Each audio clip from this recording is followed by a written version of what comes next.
Hey guys, my name is Caldwell and I'm here to talk to you about Rugby Mentality. Who all here knows what rugby is or have ever played rugby? Okay, cool. Now what if I told you each one of you guys and girls can each play rugby with just a little bit of understanding of the game, a little bit of understanding of the rules, and a little bit of understanding on how to hit people correctly. For those of you that don't know, this is a rugby ball, okay? It's a little bit different than a football, it's a little bit bigger, there's no laces, and it's a little bit different colors. If you guys want to pass that around to class. These are some general pictures of rugby. The top left-hand corner is a girls pro rugby team. There is girls pro rugby. There's also high school girls rugby and college girls rugby, just like guys. The bottom right-hand corner is a picture of a rugby field goal post. It's different from football. There's not just one in the middle that's going on the ground. There's two posts on the outside. Kind of looks like a capital H. The bottom left-hand picture and the top right-hand picture is just guys playing rugby. When most people think of rugby, they think it's kind of like a new and upcoming sport. I'm here to tell you that it's not. It's been around for a very long time. In 1823, there was a high school called Warwickshire and in England, and they were the first ones to start playing rugby. And then that caused in 1871 to cause rugby to actually become a club sport, and then about 10 years later it actually became an official sport. And then the very first game that ever counted was between England and Scotland, which is a very cool game. Rugby's not only a foreign sport, it's also a very dangerous sport. It's more dangerous than other sports because there's no pads or anything like that, which causes more injuries and causes more concussions, which is way different than other sports. These are some of the things. This is pictures of like the older teams. Pictures of way back in the day. The jerseys were even different. They has a collared shirt on. The jerseys were cotton, so were a lot thicker, and if they were wet, they were very heavy. These are some of the things that you're technically allowed to wear. This is something that goes under, this is pads that go underneath your jersey, and that's a helmet. It's kind of like a football helmet, just not nearly as protective, and it's like a rubbery type thing. It squeezes your head. You're not really supposed to wear this, but you also can.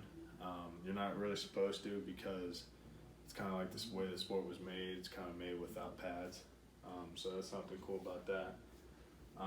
Some things that help with injuries and stuff like that is like band work, stretching and stuff like that. They have specific bands that go around your waist to help with your speed and velocity.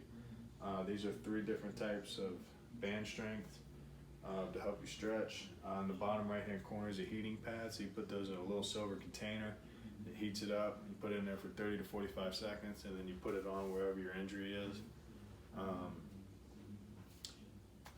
Basically, now that I've informed you about all the background of rugby, the history of rugby, the pads, the stretching and everything like that, now it's time to inform you about actually how to play rugby.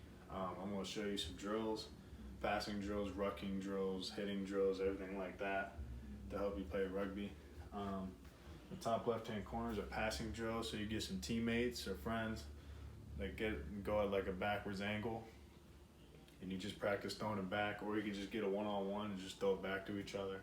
Just remember, you're not allowed to pass forward. You can only kick forward. You can pass backwards. The top right-hand picture, those yellow pads are hitting pads. You run full speed and you hit it, and you practice on putting your head on the right-hand side or the left-hand side, and that helps you from leading with your head. The guy in the picture is doing it right because his head's on the right-hand side. If he was leading with his head would go right through the yellow pad. The bottom right-hand picture is a scrum picture. You get down, you interlock in a squatting stance just like that. And the ref has a countdown, and at the end of the countdown, they throw the ball underneath in the middle of them. They got to push each against each other and try to kick the ball towards their wet.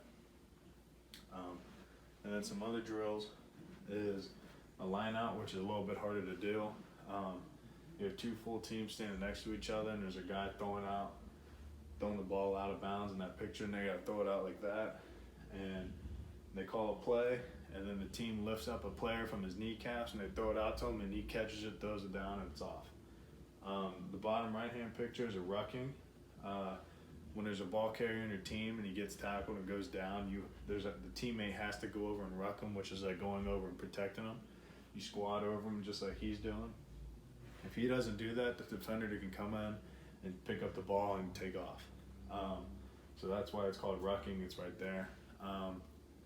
Honestly, overall, any one of you guys can actually play rugby with just, like I said, a little bit of understanding of the game. You guys are all capable of doing it. It's not impossible. It's kind of cool how to look at the history of the game and see how far it's become and the things that have changed over time. And it's also cool to understand the game. So when you're watching it or you see it somewhere, you actually know what's going on. But overall, I think you guys should actually consider playing rugby or consider learning it. And there you go. That's all I got. Thank you.